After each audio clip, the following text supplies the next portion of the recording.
empowering the next generation and winning souls for Christ. So I was researching and I was trying to understand where are we in terms of our generation and Christianity. I found that there are different types of Christians and different types of generations, and there are different approaches. And so today I specifically want to focus on the millennial generation.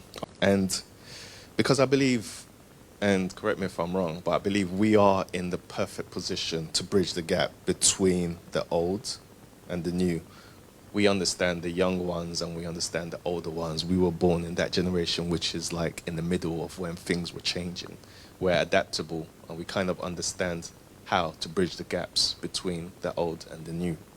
I found that the icons of this generation are different than those of previously, mainly because we focus more on people's popularity, which is based on their style, rather than what they've accomplished. And it's making it difficult to find perfect role models. Role models today are different. We need to put God's words on everything and make it physical as well, not just mental, so that we can regurgitate it, we can remember it. Stick posters on your walls, put it on your digital devices, so when you open your phone, the first thing that comes up is one of God's words that you can just read, and it prepares you for the day as well. Overall, this passage taken from Deuteronomy 11, 8 to 16, just serves and shows us wholeheartedly how we have to follow and support God's words. It shows us how we have to continue to form a relationship with God and utilize that relationship to share with others and those around us. We need a resurgence of the teaching of Christian faith, and we have to be Christian-centered as well. We have to be God-focused in our homes, in our lives, with our friends, with our family members, so that we can just share the word with them easily.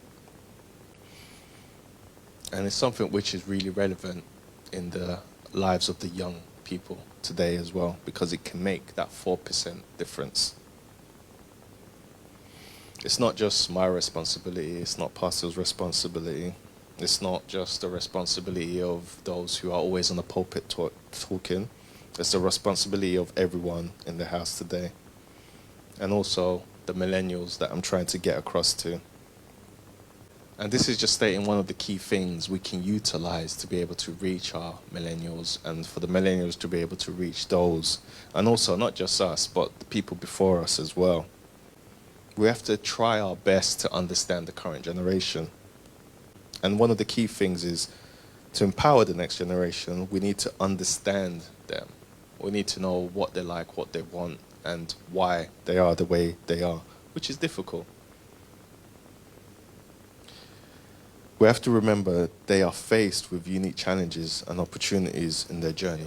Encourage the young generation to be able to leverage social media platform, podcasts, different forms of technologies that we have that we can utilize to spread the word as well.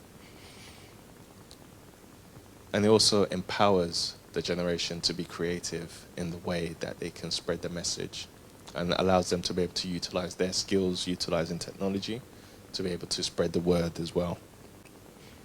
And one of the key things I found as well for the millennials and for the next generation is authentic faith and relational evangelism. And that is critical. I think that's one of the most important points. How can we be authentic to them? To reach the current and next generation, we have to be honest and utilize our experiences. And that's the key thing, I think, and one of the things which is very important. And as a church, I guess, and as a community, mentoring is also important. Mentoring is critical.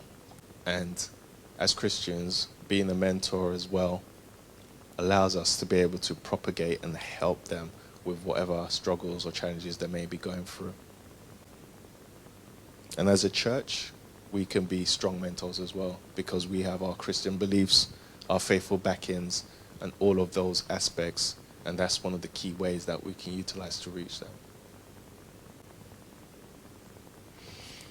So in conclusion, I just want to conclude by saying I want to ask the next generation and our generation and the millennials to try their best to reach out to Gen Alphas and anyone that they believe that needs help. And I think together, as we continue to pray, as we continue to mentor, and as we continue to just evolve our faith, we can also reach out to those around us and draw them closer to Christ.